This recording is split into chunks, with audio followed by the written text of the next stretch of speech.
How to Talk to Anyone. This video is based on key insights from the book How to Talk to Anyone by Leil Lowndes. Introduction. Leil Lowndes begins by asking a question many people wonder. How do some people seem to get everything they want? It's not always about being smarter or better looking, she explains. Instead, it's about knowing how to connect with others. Successful people understand that no one reaches the top alone. They build relationships that help them climb the ladder. Lowndes points out that people who feel stuck often blame others, calling them snobs or saying they're part of an exclusive group. But she argues that usually, the problem isn't the other person, it's how we communicate. It's like there's a secret toolkit that makes some people naturally likable and persuasive. This toolkit includes ways to build strong friendships, convince others, and even make people fall in love. These skills help people succeed at work, with clients, and in all areas of life. Everyone has some of these skills, but the more you have, the better your chances of success.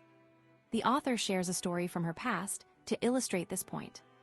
When she was a struggling actress, her drama teacher told her that her body language was giving away her true feelings. He explained that our bodies constantly send signals, even without us realizing it. Just like dogs can hear sounds we can't, people pick up on subtle cues that reveal what we're really thinking. Lowndes emphasizes that every smile, frown, or word choice can either attract or repel others. She explains that a huge amount of information is exchanged during even a short conversation, so much that it would take an enormous effort to process it all. This led Lowndes on a quest to understand how to communicate effectively. She studied everything she could find on communication, charisma, and leadership.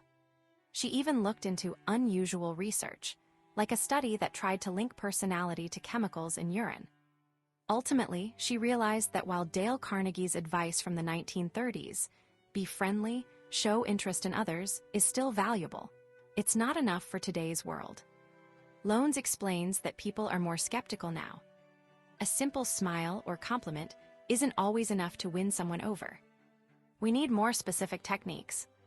That's why she decided to study successful people in various fields, salespeople, speakers, performers, and athletes, to identify the specific skills they use. She broke down these skills into easy-to-learn, little tricks that anyone can use.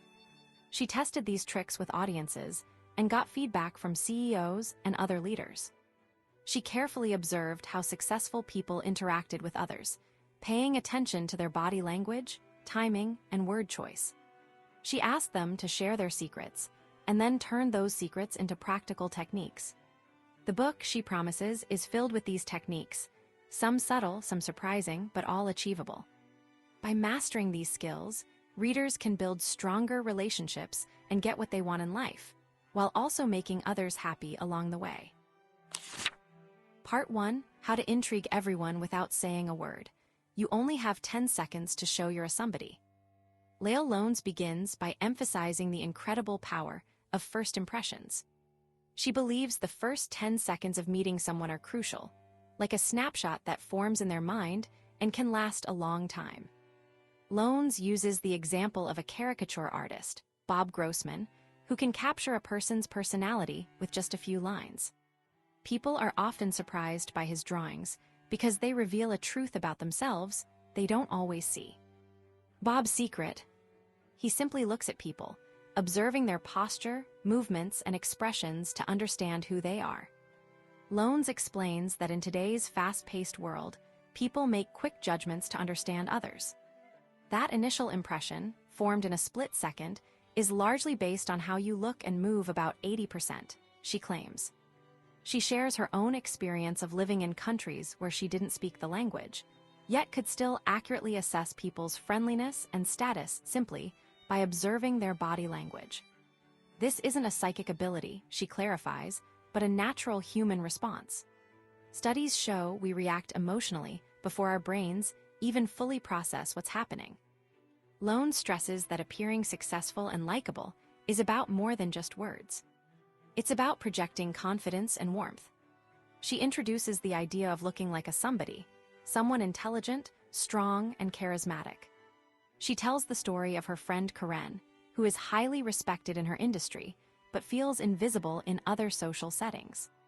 This leads Lowndes to present a series of techniques to help anyone stand out and make a positive first impression. The first technique is the flooding smile. Lowndes argues that a quick, automatic smile isn't enough anymore. Instead, she suggests pausing for a moment, truly looking at the person, and then letting a warm smile spread across your face. This slight delay makes the smile seem more genuine and personal.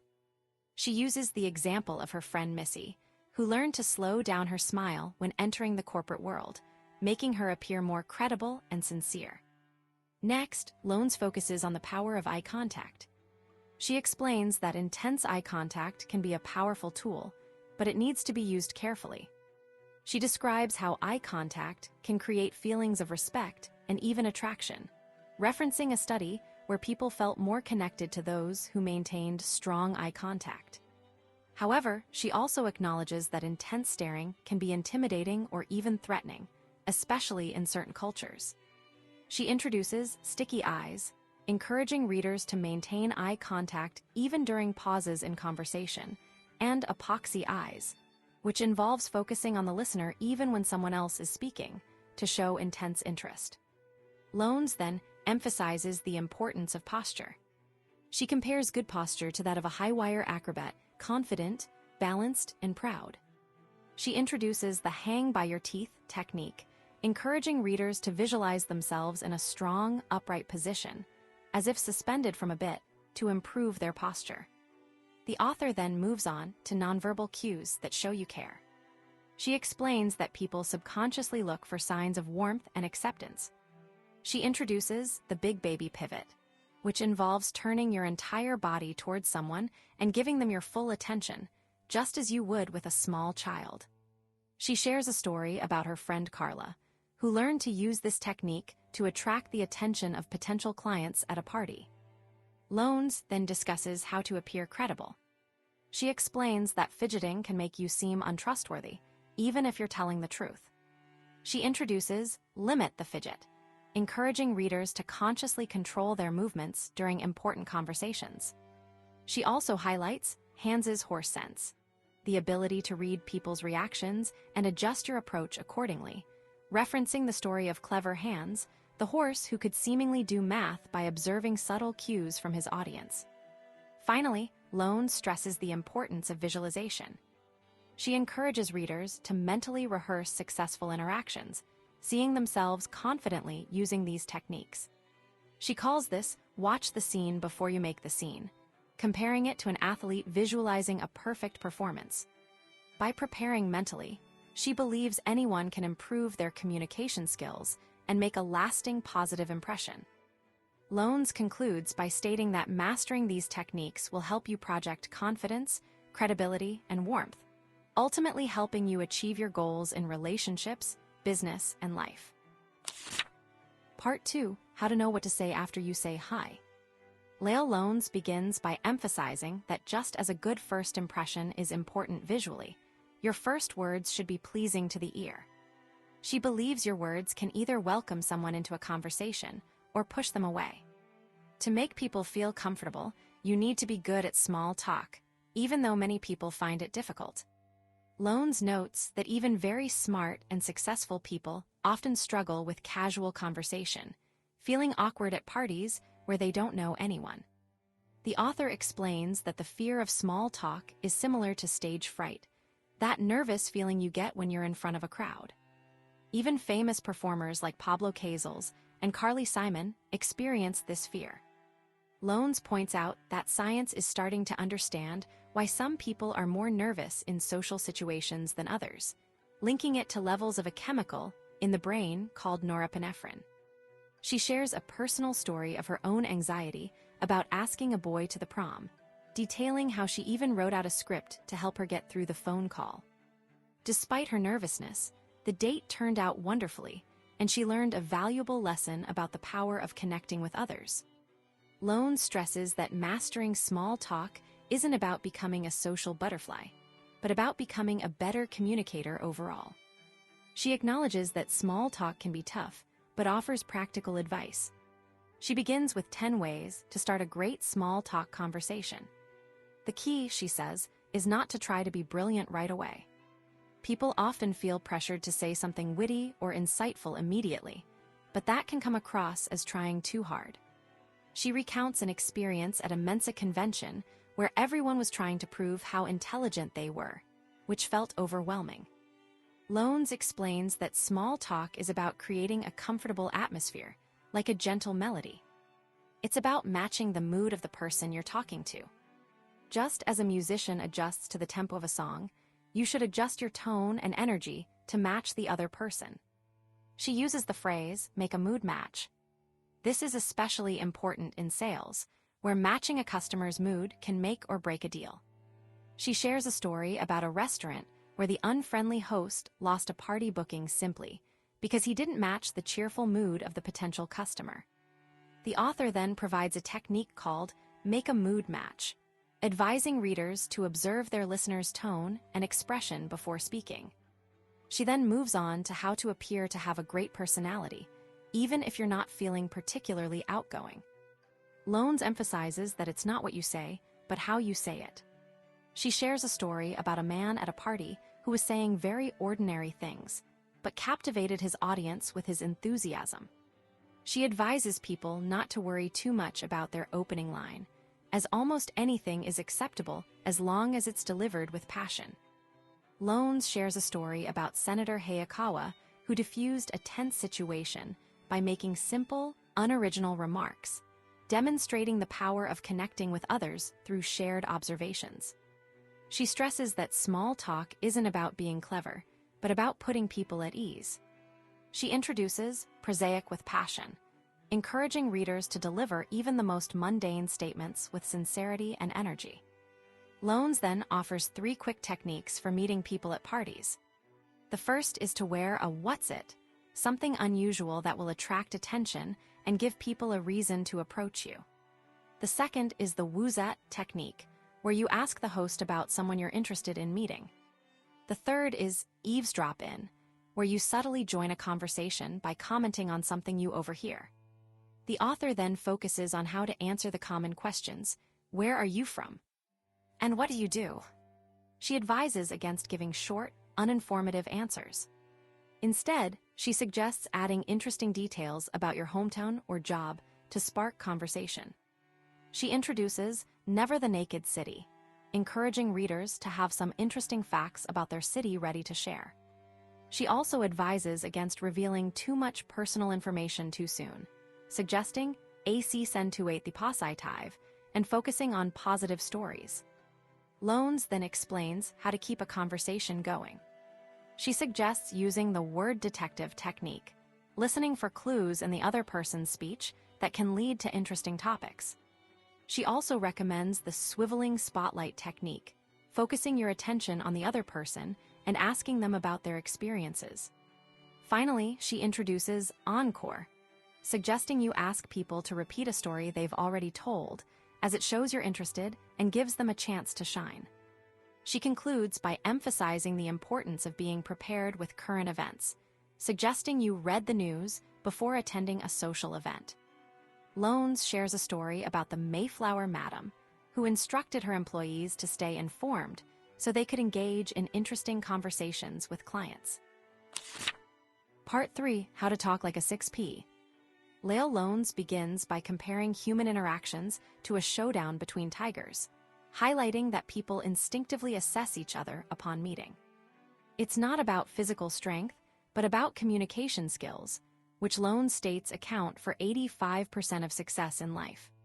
She points out that employers value communication and a good attitude more than education or experience, and quickly people can tell who is important based on how they communicate.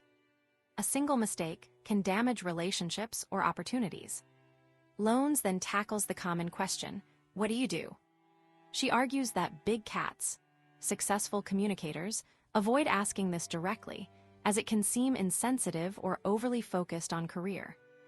Asking this question can make someone feel uncomfortable, especially if they are unemployed or have chosen a path outside of traditional employment, like being a stay-at-home parent.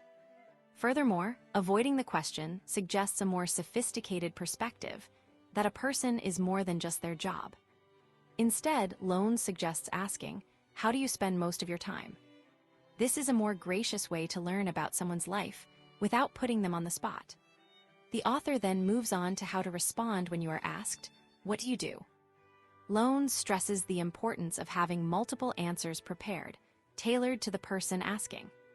She uses the example of a friend who customized his resume for different job applications, highlighting relevant experience for each position. This principle applies to conversations too. Instead of a generic answer, one should consider what the other person might be interested in and frame their response accordingly. She introduces the concept of a benefit statement, explaining how to highlight how your work can benefit the listener. A hairdresser, for example, might explain she helps women find hairstyles for both work and social events. Lowndes emphasizes the power of vocabulary.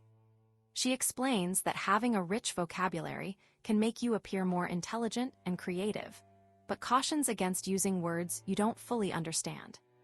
She suggests simply finding synonyms for common words you use, adding a few new words to your repertoire each day. She specifically addresses men, advising them to offer specific compliments rather than a generic, "You look great." The author then discusses the importance of avoiding clichés.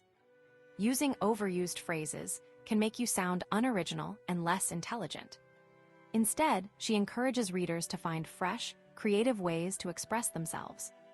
She suggests drawing inspiration from motivational speakers, who use techniques like vivid language, varied tone, and strategic pauses to engage their audience. Lowndes encourages readers to collect quotes and phrases to use in conversations, and to tailor their language to the situation. Lowndes then focuses on the power of you in communication. She explains that people are naturally self-centered and respond more positively when you frame things in terms of their benefit. Instead of saying, "Can I take Friday off?" she suggests asking, "Can you do without me Friday?" This shifts the focus to the other person's perspective and makes them more likely to agree. She calls this communication. The author then discusses the importance of a genuine smile. A forced or generic smile can be off-putting. Instead, she advises varying your smiles to reflect your genuine feelings towards the person you're interacting with. She also points out that teasing is a conversational habit to avoid, as it can come across as insensitive and disrespectful. Lowndes then provides advice on delivering bad news. She stresses the importance of empathy and sharing the receiver's feelings. Instead of simply stating the bad news, one should deliver it with a tone that acknowledges the other person's potential disappointment. She also offers a technique for handling unwanted questions, the broken record technique, where you simply repeat your original response until the questioner gives up. Finally, Lowndes addresses how to interact with celebrities. She advises against being overly enthusiastic or intrusive, and suggests simply offering a polite compliment and respecting their space. She also emphasizes the importance of focusing on their current work rather than dwelling on past accomplishments. She concludes by stressing the importance of always adding a "for" to your thank yous, making them more meaningful and sincere. A simple thank you feels empty, but "thank you for your time" or "thank you for your help" shows genuine appreciation. Part 4, How to be an insider in any crowd. What are they all talking about? Leil Lowndes explains that truly connecting with people goes beyond just small talk. It's about making them feel understood on a deeper level, like you share their core beliefs. She believes people want to feel like you get them, not just what they do, but who they are. This is especially important for building strong relationships, both in your personal life and at work. Lowndes points out that people often reveal their values through what they complain about. If someone is constantly grumbling about unfairness, it suggests they highly value justice. If they're upset about someone being rude, they likely prioritize politeness and respect. Paying attention to these complaints isn't about agreeing with them, but about recognizing what matters to them. For example, if a coworker is always frustrated with meetings that go nowhere, you know they value efficiency and productive use of time. You can then show you understand by suggesting ways to make meetings more focused. The author suggests a clever technique called echoing. It's not about repeating everything someone says, but about subtly reflecting their feelings and values back to them.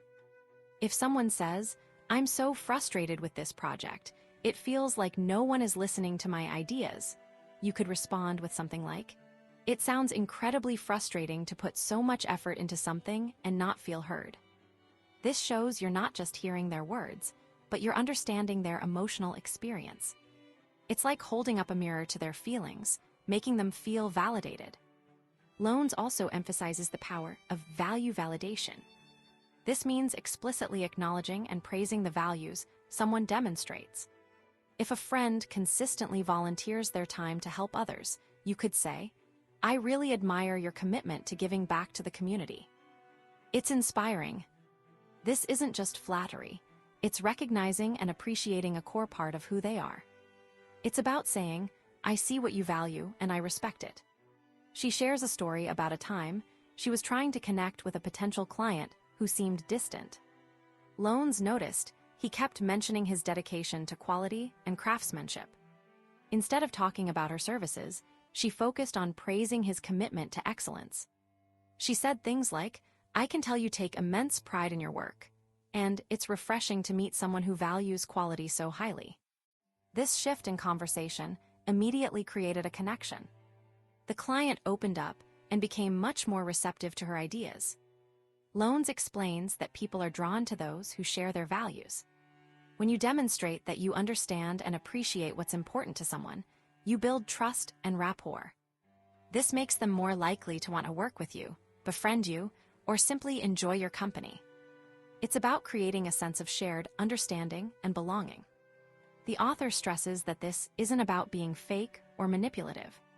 It's about genuinely listening to people and recognizing the values that drive their behavior. It's about showing empathy and respect. When you do this, you'll find that people are much more open and receptive to you. You'll build stronger, more meaningful relationships, and you'll be more successful in all areas of your life. Finally, Lowndes encourages readers to practice these techniques in everyday conversations. Start by paying attention to what people complain about and what they praise. Then try echoing their feelings and validating their values. With a little practice, you'll become a master at connecting with people on a deeper level and building lasting relationships. Part 5, How to Sound Like Your Peas in a Pod. Why We're Just Alike. Leil Lowndes begins this section by pointing out a simple truth. People naturally gravitate towards those they perceive as similar to themselves. Just like birds of a feather flock together, humans tend to connect with those who share their values and beliefs. Lowndes emphasizes that while animals act on instinct, humans have the ability to overcome biases and build relationships with people from diverse backgrounds. The goal, she explains, is to make others feel completely comfortable interacting with you, both personally and professionally. Lowndes references a study demonstrating that people who believe they share similarities with someone else tend to like that person more, even if those similarities aren't actually true. This highlights the power of perception and the importance of creating a sense of connection. To help readers achieve this, Lowndes introduces 6 techniques, starting with understanding how people signal their social class or background. The author explains that people from different backgrounds often have different ways of moving and behaving. For example, people from the East Coast tend to stand closer together than those from the West, and different cultural groups have varying levels of expressiveness in their movements. Lowndes stresses that it's not about judging these differences, but about recognizing them and adapting your own behavior to match the other person's style. She uses the example of a friend who teaches people how to marry wealthy individuals, and how that friend can instantly assess someone's social standing simply by observing their movements.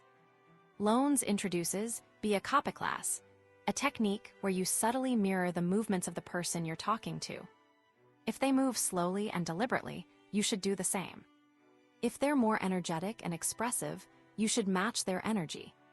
This creates a subconscious sense of comfort and rapport. She also points out the importance of matching your personality to the product you're selling.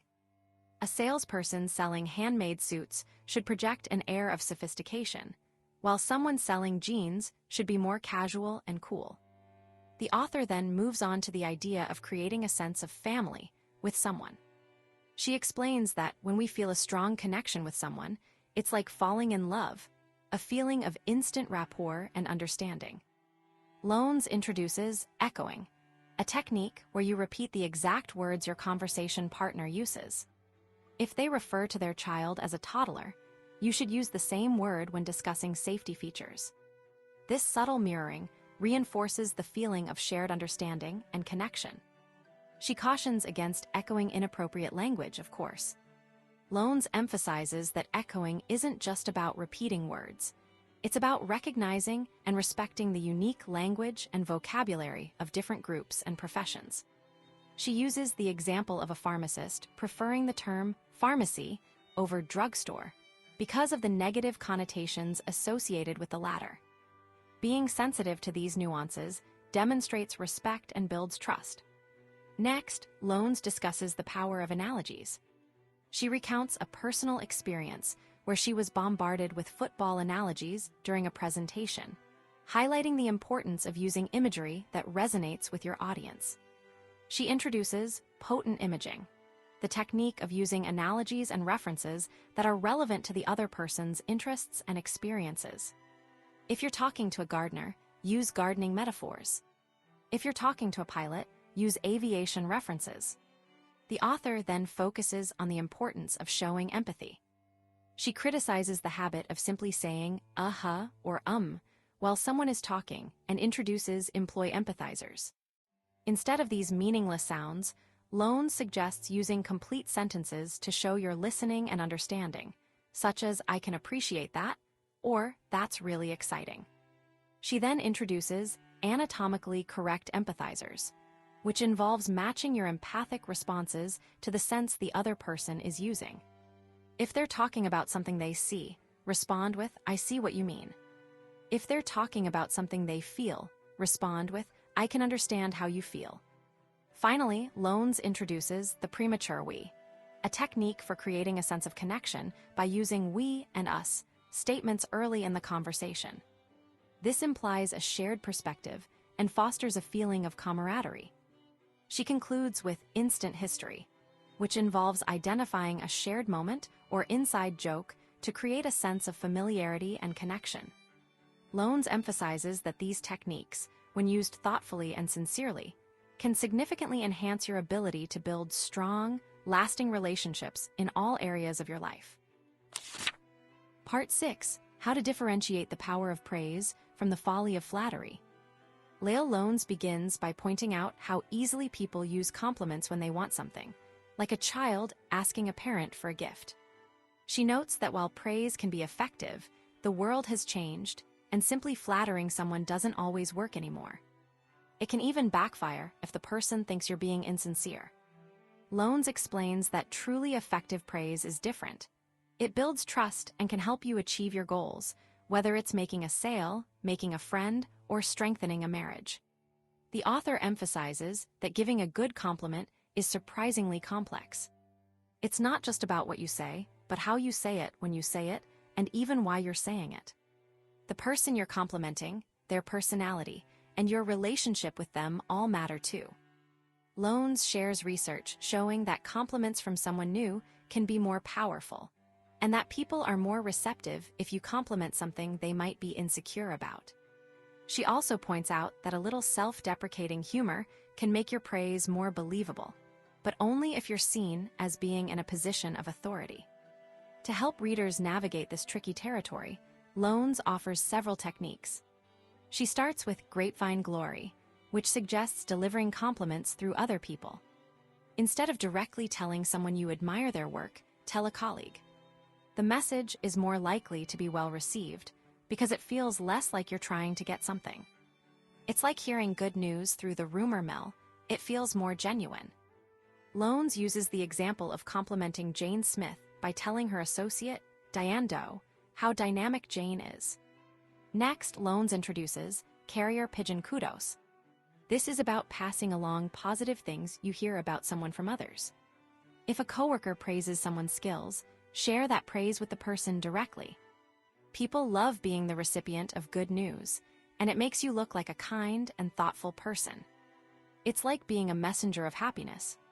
She illustrates this with the image of carrier pigeons, brave birds that delivered important messages, even in dangerous situations. The author then moves on to more subtle approaches. Implied magnificence involves hinting at someone's positive qualities rather than stating them directly. For example, instead of saying someone looks good, you might say, "You've obviously been well." However, Lowndes cautions against unintentional negative implications, like commenting on someone's age. Accidental adulation is about slipping praise into a sentence as a side note. For instance, "Because you're so knowledgeable about this topic, you would have caught that mistake, but I unfortunately missed it." Lowndes then discusses killer compliments, which are specific and personal observations. These aren't generic compliments like, "I like your tie." Instead, they focus on unique qualities, like, "You have beautiful eyes," or "You have a wonderful air of honesty." She warns that these should be used sparingly and in private. She shares a story about her roommate being captivated by someone who complimented her teeth, illustrating the power of a unique and memorable compliment. To keep things light, Lowndes suggests using little strokes, quick, casual compliments like "nice job" or "well done." These are perfect for everyday interactions and show people you appreciate them. She emphasizes the importance of acknowledging even small achievements, referencing a story about a little girl who craved recognition for good behavior. Lowndes also highlights the importance of receiving compliments gracefully. Americans often deflect praise, while the French are more comfortable accepting it. She suggests boomeranging, acknowledging the compliment, and then returning a positive comment to the giver. For example, if someone says you have a nice dress, you could say, "Thank you. I'm so glad you like it." Finally, Lowndes introduces the tombstone game, a technique for deepening relationships. The idea is to ask someone what they would want written on their tombstone, what quality they want to be remembered for. Then, at a later time, compliment them on that very quality. This shows that you truly see and appreciate them for who they are. Lowndes stresses that this technique is most effective when you genuinely admire the person and their values. She concludes by emphasizing that the key to effective praise is sincerity and understanding what truly matters to the other person. Part 7, How to Direct Dial Their Hearts. Leil Lowndes begins by explaining how people form opinions about us just from hearing our voice on the phone, without ever meeting us in person. She points out that we lose a lot of information when we can't see someone's body language, facial expressions, or even just how they dress. Lowndes shares a personal story about a travel agent, Ronnie, whom she initially perceived as snippy over the phone. However, when she finally met Ronnie in person during a family emergency, she was surprised to find her warm and helpful. This experience taught Lowndes that a person's phone personality can be very different from their true personality. She compares our personalities to a theatrical performance, emphasizing the importance of making a good impression. Lowndes then introduces the idea of talking gestures, a technique to compensate for the lack of visual cues on the phone. She uses the analogy of an actor on a big stage, needing to exaggerate movements to be seen by a large audience. Similarly, on the phone, we need to translate our emotions into sound. For example, instead of just nodding while listening, we should verbally acknowledge the speaker with phrases like, "Uh-huh," or "I see."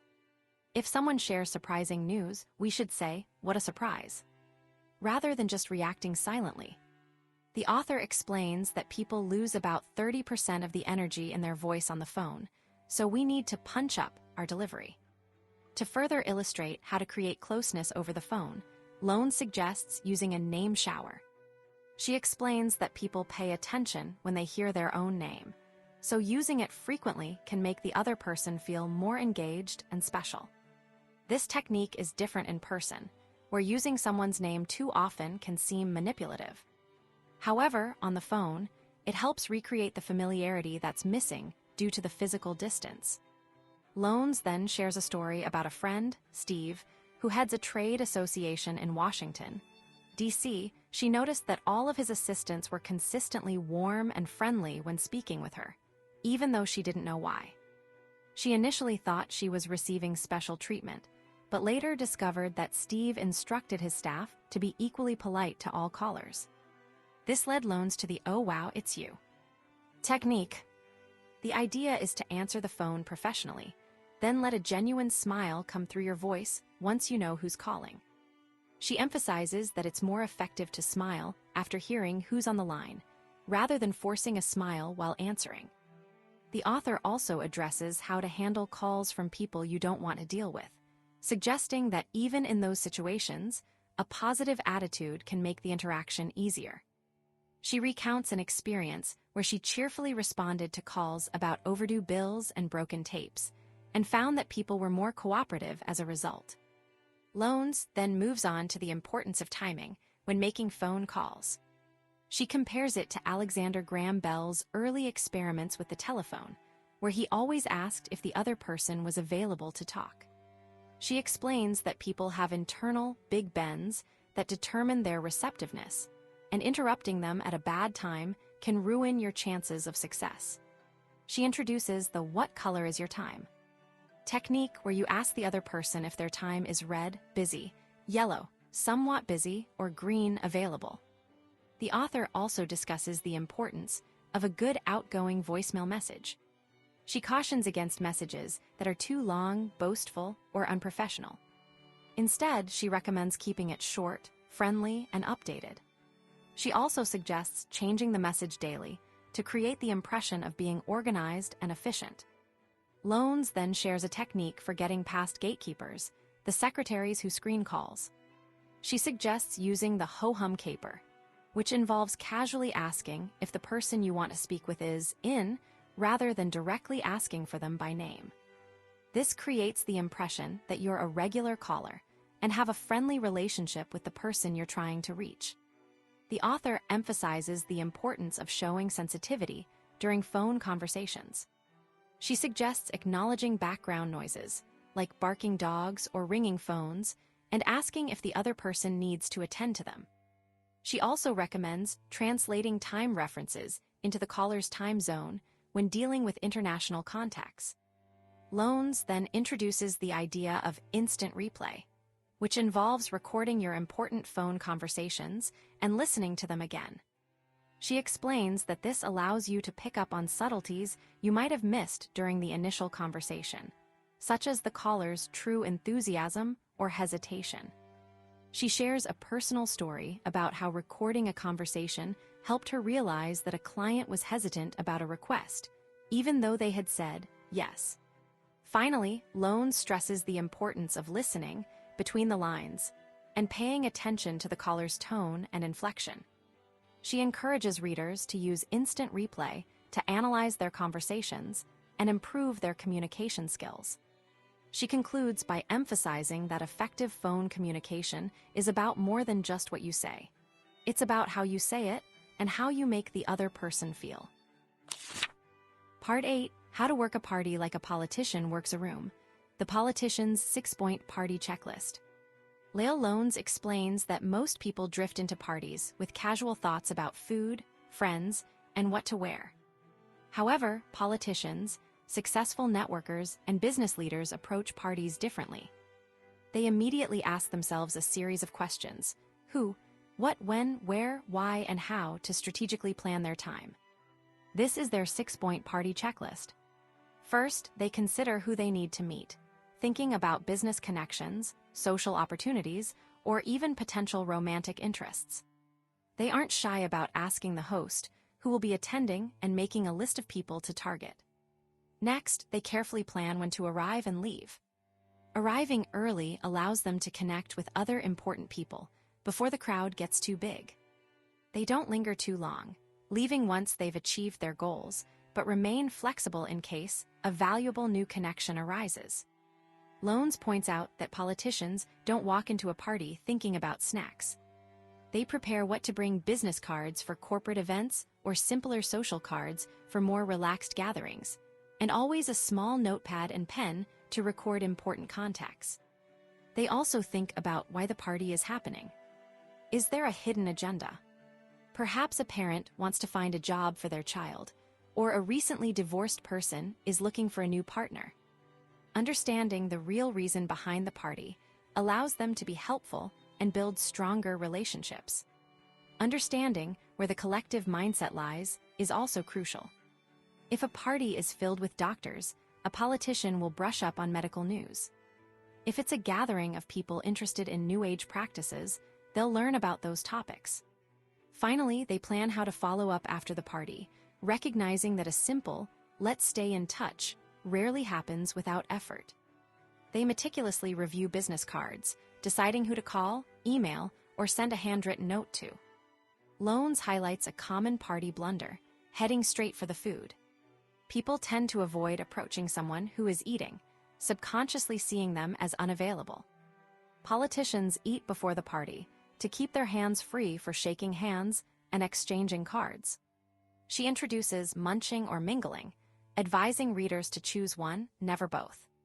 To make a memorable entrance, Lowndes suggests the rubberneck the room technique. Before stepping inside, pause in the doorway and slowly scan the room, observing the atmosphere and identifying potential contacts. This isn't about showing off, but about assessing the situation and preparing to engage. She also suggests, be the chooser, not the choose. Instead of waiting to be approached, actively seek out people who interest you. Look beyond surface appearances and find something unique and appealing in others. Lowndes emphasizes the importance of remembering details about people. She describes a colleague who meticulously wrote notes on the back of business cards after meeting someone, jotting down details about their conversations. This allowed him to make meaningful follow-up connections. She calls this the business card dossier technique. Politicians use tracking, remembering small details about people's lives, their favorite restaurant, a recent trip, or a hobby, and referencing them in future conversations. This makes people feel valued and remembered. Finally, Lowndes introduces eyeball selling, the art of reading body language. Just as a salesperson pays attention to a customer's reactions, we should observe subtle cues like head movements, hand gestures, and facial expressions. These cues reveal whether someone is engaged, interested, or uncomfortable, allowing us to adjust our approach accordingly. By paying attention to these nonverbal signals, we can better connect with others and achieve our goals, whether it's building a business relationship, making a friend, or finding love. Part 9, How to Break the Most Treacherous Glass Ceiling of All. Sometimes People Are Tigers. Leil Lowndes begins this final section by sharing a childhood memory of a documentary about tigers. She recalls witnessing a tiger cub with a disability being rejected and ultimately killed by its siblings, drawing a parallel to the cruel behavior sometimes seen in schools. Lowndes explains that while physical cruelty lessens with age, social cruelty persists, often remaining unnoticed by those who inflict it. She points out that people are often unaware of their own social shortcomings, but quick to judge others. Lowndes introduces the idea of a glass ceiling that isn't legally defined, but is incredibly difficult to break, a barrier created by unspoken communication rules. She emphasizes that successful communicators understand these rules and can navigate them to achieve their goals. She prepares the reader for a series of techniques, suggesting that if some seem obvious, it means they're already skilled in that area, but to be mindful of areas where they might stumble. The author then dives into the first technique: see no bloopers, hear no bloopers. Lowndes recounts a lunch with high-level executives where everyone deliberately ignored minor mishaps: a dropped tray, a spilled drink, demonstrating that successful people don't dwell on others' mistakes. She explains that acknowledging these errors can be embarrassing for the person involved, and that big winners simply overlook them. Lowndes encourages readers to allow others to suffer in silence, rather than pointing out their flaws, emphasizing that everyone dislikes being reminded of their imperfections. She even suggests a strategy for handling larger mishaps, like a spilled drink, by continuing the conversation as if nothing happened. Lowndes then introduces the idea of lend a helping tongue. She describes a situation where someone's story is interrupted, and how others often move on without acknowledging the interruption. She explains that a helpful gesture is to gently redirect the conversation back to the original storyteller, allowing them to finish their thought. She highlights that this small act of support can be greatly appreciated and can build goodwill. The author moves on to the importance of transparency with Bear the Buried W2FM and W2FY. Lowndes explains that people are always asking themselves, "What's in it for me?" And that successful communicators openly address this question. She shares a personal anecdote about a lunch invitation that turned into an unexpected networking event, illustrating the negative consequences of hidden agendas. She stresses the importance of being upfront about benefits for both parties involved. Lowndes also advises not to deny others the pleasure of helping, encouraging people to clearly state how a favor will benefit them. Lowndes then discusses the timing of requests with "Let M savor the favor." She explains that when someone agrees to do you a favor, it's best to give them time to enjoy the feeling of being helpful before asking for anything in return. She uses an example of a brother-in-law who immediately pressured a contact for a job, highlighting how this rushed approach can be detrimental. The author then explores appropriate settings for certain conversations with parties are for prater, dinners for dining, and chance encounters are for chit-chat. Lowndes explains that parties are for light conversation, dinners are for building rapport, and chance meetings are not the time to discuss business. She emphasizes the importance of respecting these unspoken rules to avoid appearing insensitive or pushy. Lowndes then shifts to techniques for building positive relationships. Echo the Emo suggests that when someone is sharing an emotional experience, it's important to acknowledge their feelings before addressing the facts. She shares an example of a customer service representative successfully resolving a complaint by empathizing with the customer's frustration. My Goof, Your Gain advises that when you make a mistake, go above and beyond to make it up to the person affected. She shares personal stories of turning errors into opportunities to build stronger relationships. The author then introduces Leave and Escape Hatch, explaining that it's often best to let people save face rather than confront them directly. She shares a story about a hostess who discreetly allowed a guest to retrieve a stolen item without causing a scene. Lowndes emphasizes that preserving someone's dignity can be more valuable than being right. Lowndes then discusses buttercups for their boss, suggesting that complimenting someone's supervisor can be a powerful way to gain their favor. She shares her own experience of sending complimentary letters and the positive results she experienced. Finally, she introduces Lead the Listeners, explaining that being the first to applaud or show enthusiasm can signal leadership and build rapport. Lowndes concludes by reflecting on the success of individuals she's encountered throughout her career, contrasting those who followed these communication principles with those who didn't. She emphasizes that consistent practice of these small techniques can lead to significant positive outcomes, ultimately shaping one's destiny. She encourages readers to remember that habits create character, and character shapes destiny. And that brings us to the end of our summary of this book. I hope you found it insightful and valuable. If you enjoyed this video, hit like and subscribe for more. Your support helps us bring you more great content. Thanks for watching.